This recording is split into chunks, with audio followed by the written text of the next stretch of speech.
स्वरोजगार।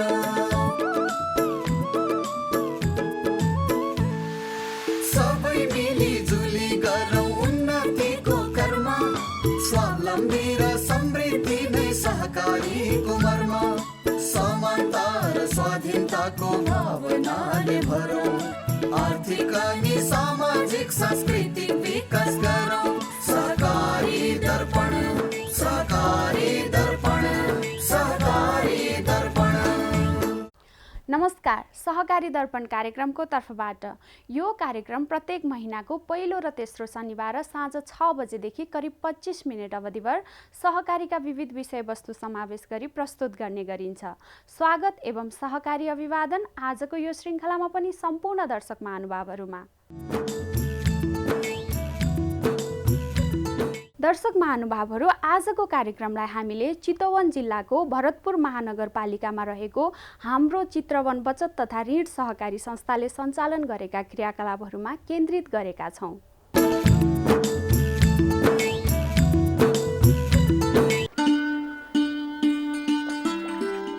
विविध भौगोलिकतायुक्त देश नेपाल, स्थान विशेषका आधारमा यहाँका सम्भावनामा पनि अनेकता रहेको पाइन्छ। स्थानीय साधन स्रोत तथा तिनको अधिकतम उपयोगका माध्यमले विकासका सम्भावना पनि उत्तिकै देख्न सकिन्छ। यिनै सम्भावनालाई यथार्थमा रूपान्तरण गर्दै उत्पादनशील कार्यमा स्थानीयलाई सरिक गराई उनीहरूको आर्थिक सामाजिक विकासका लागि सहकारीले पनि निकै प्रभावकारी ढङ्गले कार्य गर्दै आएको छ। पछिल्लो समयमा सहकारीको संख्यात्मक भन्दा पनि गुणात्मक विकासमा जोड दिने अभिप्रायका साथ सहकारीलाई अझ बलियो अनि व्यवस्थित बनाउन प्रयास भइ आएको देख्न सकिन्छ। यसको लागि समान कार्यक्षेत्रभित्र रहेका एकै प्रकृतिको सहकारीलाई एकीकरण गर्दै लैजाने प्रयास निकै उपलब्धिपूर्ण हुन सकेको महसुस गर्न सकिन्छ। चितवन जिल्लाको भरतपुर महानगरपालिकामा रहेको हाम्रो चित्रवन बचत तथा ऋण सहकारी संस्थालाई पनि त्यसैको एउटा उदाहरणको रूपमा हेर्न सकिन्छ। हालै स्थानीय विभिन्न 6वटा सहकारी संस्था मिलेर बनेको यो हाम्रो चित्रवनले अहिले निकै प्रभावकारी रूपमा आफ्ना क्रियाकलापहरू सञ्चालन गर्दै आएको छ। आजको सहकारी के भयो भने मानिसहरूको आवश्यकता बढ्दै पनि गयो, वृद्धि हुँदै गयो।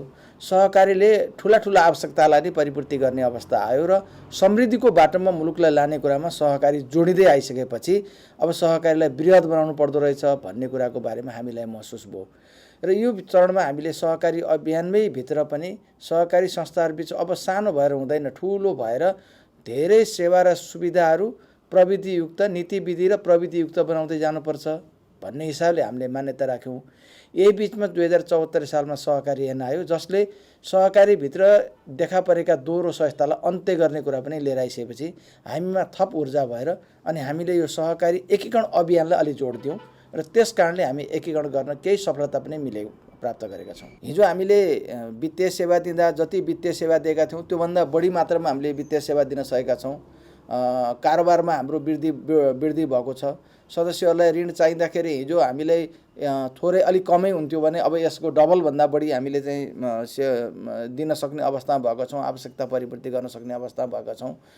त्यसै कारणले यो कारोबारको वित्तीय सेवा र गैर वित्तीय सेवाहरू पनि हामीले अझ सहज हुँदाखेरि सहज ढङ्गले सेवा दिन जति ठुलो भयो त्यति सहज, प्रविधिलाई उपयोग गर्ने कुरा, त्यो अनुसारको तालिम शिक्षाहरू प्रदान गर्ने कुरामा जति ठुलो भयो त्यति सहजता हुँदो रहेछ। र त्यस कारणले चाहिँ हामी यो सदस्यहरूले पाउने सेवामा विगतको भन्दा बढोत्तरी भएको छ र अझ हुने देखिएको छ। त्यस कारणले यसले आकर्षण, त्यस कारणले पनि सदस्यहरूलाई चाहिँ के भने हामीले अरू सरकार होइन, हाम्रो सेवा भए पुग्छ, हामीले पाउने सेवा र सुविधा जति पाउनु पर्ने त्यो राम्रो र असल भए पुग्छ भन्ने चाहिँ सदस्यहरूको तर्फबाट चाहिँ बुझाइ हुँदो रहेछ।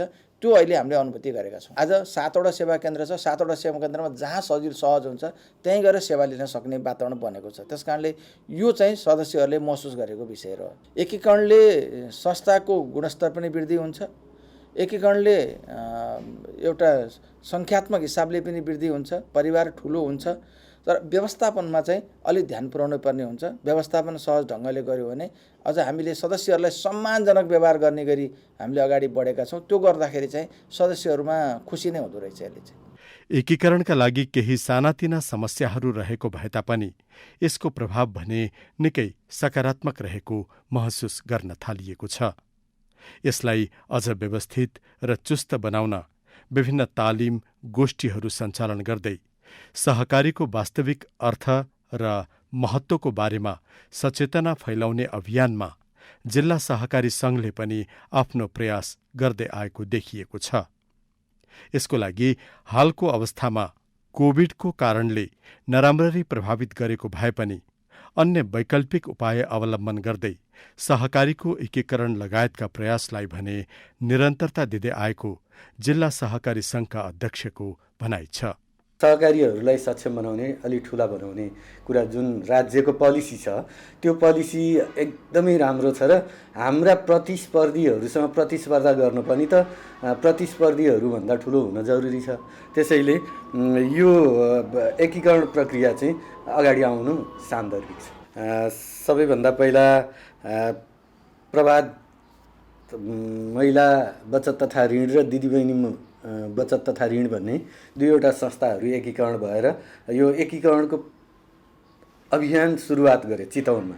त्यसपछि एकीकरणको प्रक्रिया यति तीव्र बनेको छ कि यहाँनिर एउटा अथर्व साकोस छ भरतपुरमा, त्यो अथर्व साकोससँग अरू 3वटा 4वटा सहकारीहरू मर्जर भएर सहयात्री, फुलबारी, आमा जस्ता सहकारीहरू मिलेर अहिले अथर्व साकोस फेरि एकीकृत भएर अगाडि बढेको छ। एकदमै सुन्दर ढङ्गले उसले आफ्नो कारोबारलाई अगाडि बढाएको छ। त्यस्तै त्यसपछि अहिले हालसालै एउटा मेगा मर्जर पनि भएको छ जसका 11,000 प्लस त सदस्य नै भइसकेका छन्। हाम्रो चित्रवन भन्ने एउटा सहकारी निर्माण भएको छ। त्यसले यो मर्जरको अभियानमा अर्को एउटा उत्साह थप्ने काम गरेको छ भने गतिशील, स्याउली बजार जस्ता संस्थाहरू पनि मर्जरमा आइसकेका छन् भने यो मर्जर प्रक्रियाबाट चाहिँ 32वटा संस्था मर्जर प्रक्रियाबाट गुज्रिरहेका छन्। उनीहरूको घोषणा हुन बाँकी छ, उनीहरू अभ्यास गरिरहेका छन् त्यो मर्जरलाई कति छिटो हामीले अगाडि बढाउन सक्छौँ भनेर अभ्यास गरिरहेका छन् र निकट भविष्यमा निकै धेरै सङ्ख्यामा चाहिँ चितवनमा मर्जरको प्रक्रिया अगाडि बढ्ने सम्भावना देखिन्छ। जिल्ला सहकारी सङ्घले मूलत हामी सबै सदस्य संस्थाहरूको बिचमा साधारण सभा हुन्छ, हामी तालिम गोष्ठीहरू अगाडि बढाइराखेका छौँ। यी कार्यक्रमहरूमा यो मर्जरको प्रक्रियालाई फोकस गरेर हामीले टाइम दिएर मर्जरमा जानुपर्छ भनेर हामीले आफ्ना कुराहरू राखिरहेका छौँ र मर्जरकै सन्दर्भमा पनि कसरी मर्जर प्रक्रियालाई सम्पन्न गर्न सकिन्छ भन्ने खालको प्रोग्राम पनि जिल्ला सहकारी सङ्घले सम्भावित मर्जरमा जान सक्ने सम्भावित सदस्य संस्थाहरूलाई राखेर कार्यक्रम एउटा अन्तर्क्रिया गोष्ठी पनि हामीले सञ्चालन गरेका छौँ। 6वटा सहकारी संस्था एकीकरण भएर सञ्चालनमा आएको हाम्रो चित्रवन बचत तथा ऋण सहकारी संस्थाले हाल आफ्ना सदस्यहरूलाई अझ राम्रो सेवा प्रदान गर्दै आएको देखिएको छ। त्यसैको एउटा ज्वलन्त उदाहरणको रूपमा लिन सकिन्छ भरतपुर महानगरपालिका वडा नम्बर 5 समी चोकमा रहेको यो सुप्रियान्सी कृषि तथा पशु फार्मलाई। स्थानीयमा रोजगारी सिर्जना तथा उत्पादनमूलक कार्यको नमुनाको रूपमा रहेको यो फार्ममा पालन गरिएका यी बाख्राहरू उन्नत प्रजातिका हुन्। यसको लागि वित्तीय सहयोग हाम्रो चित्रवनले उपलब्ध गराएको छ।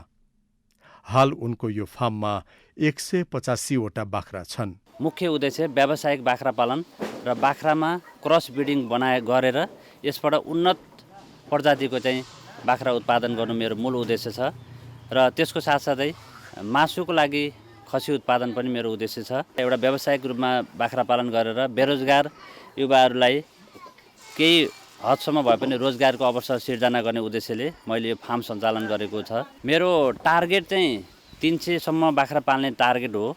त्यही अनुसार मैले ए ब्लक र बी ब्लक गरी 2 ठाउँमा मैले खोरको डेभलपिङ गरिरहेको छु अहिले। तर अहिलेको अवस्थामा मसँग 185वटासम्म बाख्रा रहेको छ।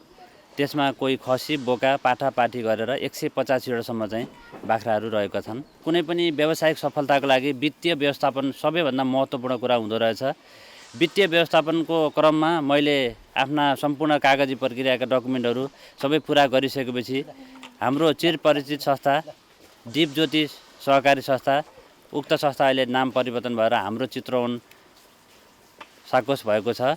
ऋणको पनि उहाँले वातावरण बनाइदिनु भयो र त्यही ऋण स्वरूप आज मेरो यो जुन देख्नुभएको छ बाख्राको खोर व्यवस्थापनदेखि लिएर यो बाख्रा राख्ने ठाउँ र चरन घाँसदेखि सबै कुराहरूको चाहिँ श्रेय भनेको साबिक दीपज्योति हालको हाम्रो चित्रवन साकोसलाई नै म दिन चाहन्छु। यसमा 40-50 लाख रुपियाँको लगानी मेरो पुगिसकेको छ अहिले।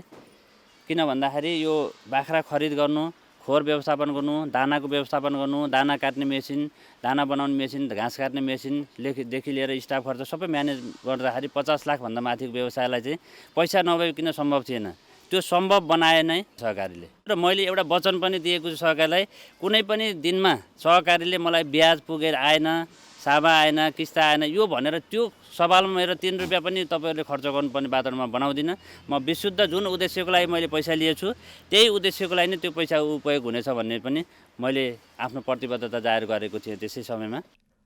हाम्रो चित्रवन बचत तथा ऋण सहकारी संस्थाकी अर्की सदस्य हुन् पूर्णिमा गुरुङ। बजारको माग अनुसार स्थानीय कुखुरा पालनमा जुटेकी पूर्णिमालाई चित्रवन बचत तथा ऋण सहकारी संस्थाले आर्थिक लगायतका सहयोग गर्दै आएको छ।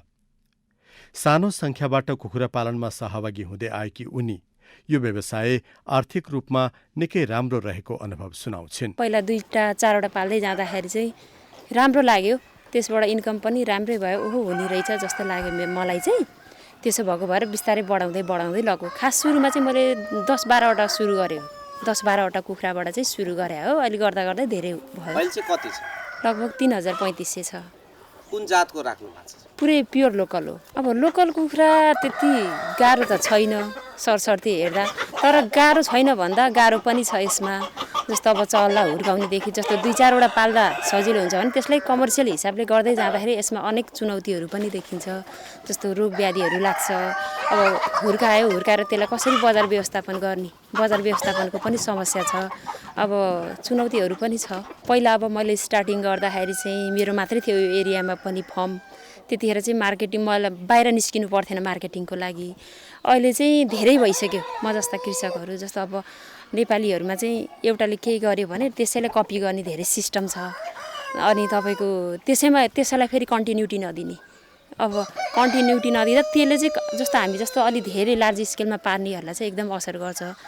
अब अर्को चुनौती भनेको बजार व्यवस्थापन। जस्तो अब पहिला मैले भनिहालेँ हजुरलाई, म मार्केटिङको लागि बाहिर जानु पर्थेन। सबै अब घरैबाट हुन्थ्यो भने अहिले म बाहिर पनि हिँड्नुपर्छ। जस्तो अब नारायणगढ एरिया, तपाईँको रामनगर बजार, होटलतिर कन्ट्याक्ट राख्ने, तपाईँको सौरातिर चाहिँ म आफै गएर बिक्री गर्नुपर्छ। सहकारीमा सदस्य भइसकेपछि फाइदा हुँदो रहेछ? अब एउटा फाइदा भनेको जस्तो अब केही गर्छु भन्नेहरूलाई चाहिँ अब ब्यालेन्स नहुन सक्छ, पुँजी नहुन सक्छ। त्यस्तो अवस्थामा चाहिँ सहकारीहरूले चाहिँ अब ऋण उपलब्ध गराइदिनुहुन्छ। अर्को भनेको जस्तो अब कतिपयमा सेभिङ गर्ने ह्याबिट हुँदैन। अब ऋणकै लागि मात्र सहकारीमा त पसिँदैन। कतिपयहरू चाहिँ अब सेभिङ गरौँ न भन्ने हिसाबले पनि पसिरहेको हुन्छन्। एउटा सेभिङ गर्नको लागि पनि ठिक भयो। अर्को भनेको केही गर्न चाहन्छु भन्नेहरूको लागि चाहिँ ऋण उपलब्ध गराएर, पुँजी उपलब्ध गराएर चाहिँ त्यो दुईवटा कुरामा चाहिँ सजिलो हुन्छ। यो चाहिँ खोर बढाउने क्रममा चाहिँ अलिकति बजेट चाहिएको थियो, पुँजी चाहिएको थियो, उहाँहरूले चाहिँ उपलब्ध गराइदिनु भयो। कारोबार चाहिँ 3 देखि 4 लाख जति कारोबार हुने, त्यसमा खर्च कटाउँदाखेरि लगभग एकको रेन्जमा चाहिँ सेभिङ हुन्छ। समयको सदुपयोग गर्दै यस्ता प्रकारका व्यावसायिक कार्यमा अन्यलाई पनि लाग्न सल्लाह दिने उनी सहकारीले बजार व्यवस्थापनमा पनि सहयोग गरे अझ राम्रो हुने सुनाउँछिन्। त्यसैगरी हाम्रो चित्रवनकी अर्की सदस्य पवित्रा श्रेष्ठ पनि सहकारी संस्थाले आफ्नो व्यवसायको लागि निकै सहयोग गरेको र यसबाट घर व्यवहार लगायत केटाकेटीको पढाइ आदिको लागि ठूलो भर मिलेको सुनाउँछिन्। अब मान्छेले काम नगरी बस्दाखेरि अब दिमागले सोचाइ पनि धेरै थोक आउँछ, नेगेटिभ सोचाइ हुन्छ होइन। समाजले हेर्ने दृष्टिकोणै छुट्टै हुन्छ के, त्यही हो। अब आफूले पनि 2-4 पैसा आफूसँग भयो भने हात फैलाउनु परेन परिवारसँग। अब सजिलो पनि हुने भयो, आफूसँग हुने भएपछि बच्चाको लागि खाना लन भन्नु परेन, त्यही हो। म त यही भन्छु अब बसेर त फाइदै छैन है, बसेर के फाइदा छैन। अब काम गर्नुहोस्, जे हुन्छ त्यही जे छ त्यसैमा गरेर काम गर्नुहोस्, आफूले जस्तो सक्नुहुन्छ त्यही गर्नुहोस्, घरमा नबस्नुहोस्। अब घरमा बस्दाखेरि आफूलाई पनि त्यति राम्रो हुन्छ र काम गर्दा इन्कम स्रोत पनि आउने भयो, त्यही हो। हाम्रो चित्रवन लगायत अन्य धेरैवटा सहकारी संस्थाको साझेदारीमा सञ्चालनमा रहेको यो साझा पेट्रोल पम्प यहाँको अर्को एउटा उदाहरणीय कार्य बन्न पुगेको देखिन्छ। स्थानीय आवश्यकताको आधारमा राजमार्गमा स्थापना भएको यो पेट्रोल पम्पमा करिब 5 करोड रुपैयाँ लगानी रहेको पाइन्छ। करिब 2 लाख लिटर सञ्चित गर्न सक्ने यसको क्षमता छ। 24 घण्टा सेवा प्रदान गर्ने गरी यसको व्यवस्थापन मिलाइएको छ। करिब 400वटा सहकारी अहिले पुग्नु भएको छ यसमा सेयर हाल्ने। करिब हाम्रो 5 करोड यसमा चाहिँ उठिसकेको छ। त्यसैको आधारमा हाम्रो सञ्चालन छ र हाम्रो एउटा ट्याङ्कर खरिद गरेका थियौँ। त्यो ट्याङ्करबाट पनि ढुवानी गर्न अलि अपुग भएर अर्को ट्याङ्कर नयाँ चेसिस अहिले खरिद गरेर त्यसबाट ढुवानी गर्ने हाम्रो अहिले लक्ष्य राखिएको छ। र अहिले हजुरको दैनिक कारोबार हाम्रो 25 लाखको हाराहारीमा चलिरहेको छ। 25% त संरक्षण पुँजी कोषमा हामीले छुट्याइएको हुन्छ। यो यसमा कारोबार गर्ने सहकारीहरूलाई यसैबाट दामासाहीले वितरण गरिएको छ र वार्षिक मुनाफा पनि दिने गरिएको छ। सुविधा दिने कुरो हो, सुविधा हामीले दिएका छौँ। हाम्रो 24 घण्टा सेवा उपलब्ध छ। 2 सिफ्ट हाम्रा कर्मचारी छन्, बिहान 6 बजेदेखि बेलुका 6 बजेसम्म र बेलुका 6 बजेदेखि भोलिपल्ट बिहान 6 बजेसम्म भने हाम्रो 24 घण्टा सेवा उपलब्ध भएको हुनाले र जस्तो बेलामा पनि हामीले तेल चाडपर्वमा पनि हामी बन्द गर्दैनौँ र तेल उपलब्ध गर्नुभएको कारणले पनि हाम्रो अलिकति कारोबार बढाउने, यसको चाहिँ अलिकति क्यापेसिटीलाई अझै वृद्धि गर्ने र उहाँलाई यसप्रति आकर्षण गरेर मुनाफा बढी नै दिने हाम्रो मुख्य उद्देश्य हो। सहकारी मार्फत गरिएका यस्ता कार्यहरूले पक्कै पनि स्थानीय स्तरमा स्वरोजगार सिर्जना गर्दै सदस्यहरूको आर्थिक अनि सामाजिक विकासमा ठूलो बल मिल्न जाने देखिन्छ भने एकै क्षेत्रभित्र रहेका समान कार्य प्रकृतिका सहकारीको एकीकरणले ठूलो र बलियो संस्थाको रूपमा व्यवस्थित सञ्चालनमा सहयोग पुग्न जाने महसुस गरेको छ। एकीकरण गरिसकेपछि हामीलाई हुन्छ के भनेर सदस्यहरूले सोधिरहनुहुन्छ। हामी सानो पुँजीमा थियौँ, थोरै सदस्य थियौँ, थोरै शक्ति थियो हाम्रो, तर अहिले हामी धेरै सदस्य भयौँ, धेरै पुँजी भयो र धेरै शक्ति भयो। सदस्यहरूले जुन यहाँबाट प्राप्त गर्ने बचत ऋणको सुविधा छ, त्यो बचत र ऋणको सुविधा हिजो थोरै मात्रामा पाउनुहुन्थ्यो। हिजो हामी एक्लै हुँदा, हामी मात्रै हुँदा हिजो 50 लाखसम्म गर्थ्यौँ, अर्को कुनैले 10 लाख मात्रसम्म गर्थ्यो र अर्को कसैले हिजो 5 लाख पनि सकिरहेको थिएन भने अहिले हामीले सदस्यसँग योजना भयो, उद्यम गर्ने भित्रको आकाङ्क्षा भयो र उसले बनाएको योजनामा हामीले आर्थिक सपोर्ट गर्न सक्यौँ भने हामीले अहिलेको हकमा 1 करोड 16 लाखसम्म हामीले लगानी गर्न सक्छौँ। त्यसले गर्दा सदस्यहरूलाई फाइदा भयो। हाम्रो कुल ब्यालेन्स सिट 1 अरब 15 करोडभन्दा बढी छ अहिलेको हकमा र हामीसँग 90 करोड हामीसँग बचत छ सदस्यहरूको। हामीसँग 13 करोडभन्दा बढी सदस्यहरूको सेयर पुँजी छ र यही हिसाबले हामीले लगानी गरिरहेको ऋण पनि हामीसँग करिब 74 करोडभन्दा बढी सदस्यहरूलाई ऋण लगानी गरेको पैसा छ। जसलाई जहाँ सुविधा हुन्छ त्यही सुविधा हुने ठाउँबाट उहाँले सेवा लिने भएको भएर सदस्यहरू निश्चित रूपमा हाम्रो एकीकरणलाई मन पराउनुहुन्छ भन्नेमा हामी छौँ। एकै प्रकृतिका सहकारी बीच एकीकरणको सवालमा केही अप्ठ्याराहरू भए पनि त्यसबाट हुने दूरगामी राम्रो असरको दाँजोमा समस्या न्यून भएको कारणले त्यस्ता कुराहरूमा नअल्मलिएर सहकारीको एकीकरणमा जुट्नुपर्ने धारणा पनि रहेको सुनिन्छ। हामीमा एउटा ट्रेन्ड छ, सदस्यहरूमा एकीकरणको बारेमा कतै अप्ठ्यारो स्थिति छैन। आम सदस्यको बिचमा प्रस्ताव सञ्चालकहरूले नेतृत्वले लिएर गइसकेपछि सबैले महसुस गर्दो रहेछन् यो राम्रो काम हो, यसलाई समर्थन गर्नुपर्छ, यसलाई पारित गर्नुपर्छ। आम सदस्यहरूको सेयर सदस्यहरूको चाहिँ भावना हुँदो रहेछ। तर अप्ठ्यारो कहाँ हो भने नेतृत्वमै रहँदो रहेछ। नेतृत्वमा हामीसँग अलिकति मेरो नेतृत्व भइरहेको, मेरो नेतृत्व छोड्नुपर्ने हो कि केही कुरा मैले त्याग गर्नुपर्ने हो कि भन्ने कुरामा चाहिँ अलिकति अप्ठ्यारो हुँदो रहेछ। त्यो कुरामा हामी जब कन्भिन्स हुन्छौँ अनि एकीकरणको निम्ति बाटो सहज हुँदो रहेछ। अहिले अप्ठ्यारो भनेको के हो भने नेतृत्वको सवालमा अनि संस्था आफूले जन्माएको हिजो एउटा नाम राखेँ, मेरो नाम कसरी छोड्ने र भन्ने एउटा सवालहरू, यस्तै सानोतिना कुराहरू, यो मेजर कुरा होइन, यो सानोतिना कुराहरूले नै रोकिदो रहेछ र ढिला हुँदो रहेछ। तर हामी कहाँ चाहिँ हामीले अहिले चाहिँ त्यसलाई सहज वातावरण बनायौँ र सबैले सहज ढङ्गले लिइदिनु भयो। सहकारी मार्फत स्वरोजगार तथा उत्पादनमूलक कार्यमा सफलता प्राप्त गर्न सकिने विश्वासबाट प्रेरित भएर स्थानीय निकायले पनि सहकारीलाई बलियो बनाउनको लागि एकीकरण आवश्यक रहेकोले एकीकरणलाई प्राथमिकता दिएर कार्य अगाडि बढाउने सोच लिएको पाइन्छ। हाल महानगरभित्र करिब 350वटा सहकारी संस्था रहेका छन्। ती सबैलाई व्यवस्थित बनाउन स्थानीय निकायले आफ्नो कार्यक्रममा जोड दिएको भनाइ छ। अब हामीले गर्नुपर्ने कुरा के हो भने सहकारी क्षेत्रलाई अगाडि बढाउने, रोजगार सिर्जना गर्ने, आफै उत्पादन गर्ने, हामी आयातलाई चाहिँ प्रोत्साहन होइन, हामी निर्यातलाई चाहिँ प्रोत्साहन गर्ने, त्यो किसिमको योजनाहरू लिएर आउने र रोजगारी सिर्जना गर्ने। सहकारी मार्फत मात्र विकास र एउटा समृद्धिको जुन यात्रा सरकारले तय गरेको छ त्यसलाई पुरा गर्नको लागि सहकारीसित हातेमिलो नगरेसम्म सकिँदैन। भरतपुर महानगरपालिकाभित्र लगभग 350को हाराहारीमा सहकारीहरू छन् र हामी यी सहकारीहरूलाई एउटा व्यवस्थित बनाउने, कहीँ कमी कमजोरी गरिराखेका छन् कि हामी अनुगमन गर्ने र यसलाई तालिम र गोष्ठीहरू दिने र सहकारीका तालिम गोष्ठी मार्फत सहकारीलाई अलिकति सुदृढीकरण गर्दै जाने र अर्कोतर्फ हामी अहिले एकीकरणको यो चाहिँ जुन राष्ट्रिय अभियानै भनौँ यसलाई अगाडि बढिरहेछ र यसलाई पनि हामीले अगाडि बढाएका छौँ। प्रोत्साहन दिने कुराहरू र राम्रा सहकारीहरूलाई पुरस्कार गर्ने, सहकारी अभियन्ताहरूलाई पनि पुरस्कार गर्ने र कमी कमजोरी गर्ने सहकारीहरूलाई अनुगमन गर्ने र त्यो कमी कमजोरी सुधार्ने र छलफल गर्ने र उनीहरूलाई आवश्यक कारबाही समेत गर्ने प्रक्रिया अगाडि बढाएका छौँ। र मलाई लाग्छ चितवनमा विशेष गरी भरतपुर महानगरपालिकामा हामीले सहकारीहरूलाई यथेष्ट हेरेका छौँ र त्यो क्षेत्रमा हामी अत्यन्तै क्रियाशील छौँ।